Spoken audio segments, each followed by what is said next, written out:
मला असं वाटतं की चुकीचं प्रमाणपत्र देणाऱ्यावर कठोर कारवाई आपण करणार आहोत का? आणि दुसरा एक की खोटी माहिती मिळवलेल्या सर्व लाभार्थ्यांची जर वसुली केल्या गेली तर एक मोठा धाक निर्माण होईल. लाभांची वसुली सरकार करणार आहे का? माननीय सभापती महोदय, साधारणपणे असे सर्टिफिकेट घेताना ही जी काही माहिती दिली जाते ती जणू आपण हिंदू, सिख किंवा बौद्ध आहोत आणि आपण त्या कास्टला बिलॉंग करतो अशा पद्धतीने दिली जाते. आणि याच्यामध्ये व्हॅलिडिटी देताना नॉर्मली काय पाहिलं जातं तर ब्लड लाईन मध्ये अन्य कोणाला सर्टिफिकेट आहे का हे पाहिलं जातं. आता अनेक ठिकाणी ब्लड लाईन मध्ये ज्यांच्याकडे सर्टिफिकेट असतं ते हिंदू, बौद्ध किंवा सिख असतात.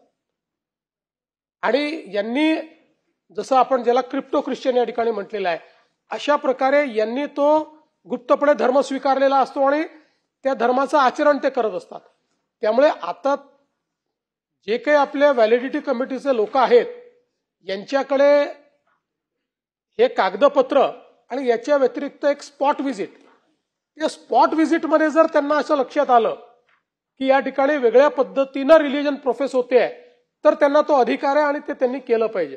पण याच्या व्यतिरिक्त कंप्लेंट येतपर्यंत त्यांच्याकडे काही दुसरा रिकोर्स नाहीये भारतीय साहेब की ज्यातनं ते अशा प्रकारे हे खोटं सर्टिफिकेट देण्यापासून थांबवू शकतील. पण आपण जो दुसरा मुद्दा मांडलेला आहे नक्कीच त्याला मी असं म्हणेन की अशा प्रकारे ज्यांनी चुकीच्या पद्धतीनं सर्टिफिकेट्स घेऊन काही लाभ घेतले असतील त्यांच्याकडनं वसुली करण्यात यावी, तर मी त्याला सजेशन फॉर ऍक्शन एवढं म्हणेन.